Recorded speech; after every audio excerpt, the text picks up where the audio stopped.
Hi guys, welcome back to my channel. I got a comment on a video this past week telling me that I should do my favorite foundations for oily skin.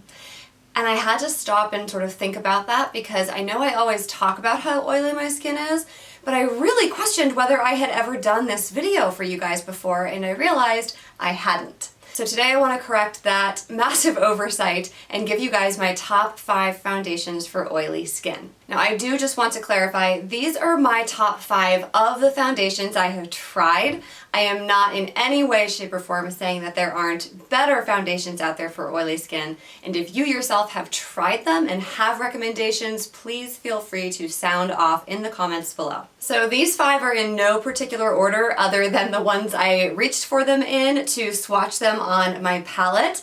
So I'm going to start with this guy. This is the Lancome Tentadol Ultra Wear Foundation. I actually have this one on my skin right now because I think this might be the only one of the 5 that I don't already have a wear test video for on my channel. So I wear this one in shade 100N.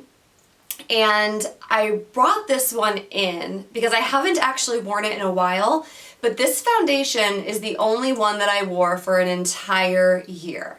There was a year, I want to say maybe it was 2019, where the only eyeshadow palette I wore was the Dior Backstage palette. I did a video about that as well.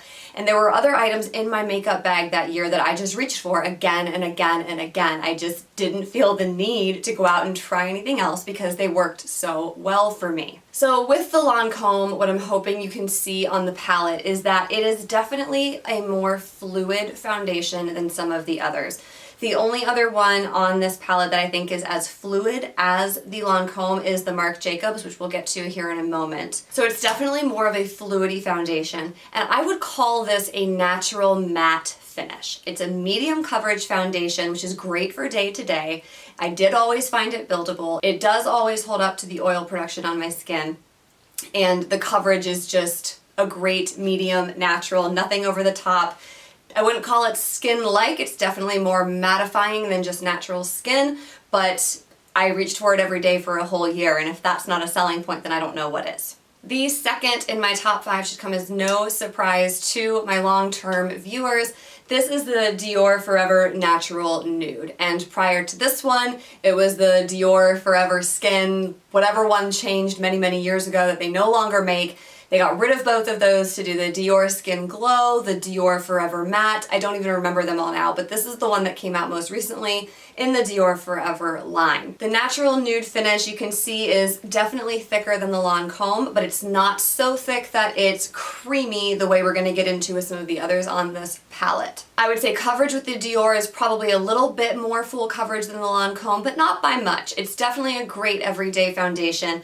The finish is just going to be a little bit more skin-like, which in my vocabulary means there's a touch of a glow to it. Not something that's going to be radiant, but something that is less mattifying, more radiant. What is a good synonym for radiant? Can someone get me a thesaurus? In the absence of a good synonym for the word radiant, I would just say that the Dior Forever Natural Nude kind of gives my skin this sort of lit from within, very healthy, well-rested sort of appearance, whereas the Lancome, as you can probably see on my face today, very mattifying. So number 3 on my list in my favorite top 5 is the Guerlain L'Essentiel, and I think this is the Perfection 24-hour, High Perfection 24-hour wear. I did do a wear test on this one because there was a very similar Guerlain foundation that this was sort of like the re-up of the previous one, which I think they do still make, but I had done a comparison of the two for you guys, so that video will be linked on the screen and down below as well. This one makes my top 5 because this past summer I was on a 4-day conference trip in New York City.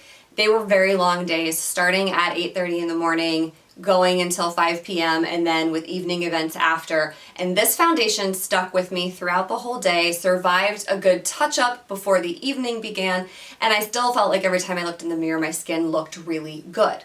So without having gone back to watch the wear test that I did for this foundation, what I think I said about it was that it was a full coverage, velvety finish foundation. So I know we're getting into some Kelly vocab, so what do I mean by velvety finish? Velvety to me is something that is smoothing without being completely mattifying. So you can still see that it's your skin. You're still going to look very natural despite the fact that it is a more full coverage foundation. It just has a very softening effect, if that makes sense. So if we look at the swatches on the palette, you can see that the Guerlain is one of the thicker foundations. So it's not a heavy cream, but it's not as fluidy as the Lancome or the Marc Jacobs. So you are going to get that more full coverage. I feel like it helps even out texture a little bit as well, whereas the Lancome, I feel like being thinner, you're not going to get as much of that. But if I had to compare the finish of the Guerlain to one of the others on this table, I would say it's like the Lancome with a little bit more full coverage. Moving on to number 4, we have the Marc Jacobs Extra Shot. You can see on the palette it's definitely one of the 2 more fluidy foundations, but part of the reason that I love this one so much is that it has this doe foot applicator, which even though it's fluidy, it's very easy to apply and get a decent amount of coverage. The other reason you get really good coverage with this is that it is a foundation and concealer product in one. So I get very good coverage. I feel like it's very natural looking. It's not a heavy mattifying foundation. I would say that this one is actually more comparable to the finish I get with the Dior Forever Natural Nude, in that you can still see that luminosity coming through from my skin from the natural oil production. You're going to get more light reflection. It's a little bit more dynamic than the more mattifying, velvety, sort of flattening effect foundations, if that makes sense. But this one really surprised me when I did the wear test for it, and it is one that I reach for on a regular basis. For one thing, it being a 2-in-1 product, it's very fast to use. I like this one when I travel a lot and I know I'm going to be in places where I won't have time to do a full makeup routine. I also like how this one feels on my skin. It feels very light. Not that any of these are heavy. When you have oily skin, you don't really love heavy foundations. But of the ones on the table, I would say that this one probably feels the lightest on my skin. And while I would say it is a medium to full coverage, you do need to build this one more than you would need to build a Guerlain or a Dior. So it's on my table in my top 5 because it does hold up well to the oil production on my skin, and it's another one that I have reached for again and again and again. I keep coming back to it, but of the 5, it's probably the lightest in terms of coverage and texture. And last but not least, the one that looks kind of strange on the palette is this Covergirl plus Olay Simply Ageless foundation. And this is the one that comes in the little pot, and it is a cream foundation, 100% cream, definitely no liquid fluidness here. This is one that I have returned to time and again over the years because I am obsessed with the finish of it. It is super smoothing. When it says that it's instant wrinkle defying, it really is. It evens out the texture of my skin. It's a beautiful full coverage. And for being something that has skincare in it and being such a heavy texture, you would think that this would run off my face, create cake face, look awful within a couple of hours. But somehow it doesn't. I think the thickness of the foundation gets away with it because it has that hydrating swirl of the Olay skincare in there, which again, you would think that that would make it less long lasting. Some of the other foundations I've tested for you guys that have the hyaluronic acid in it, for example, definitely don't seem to last as long.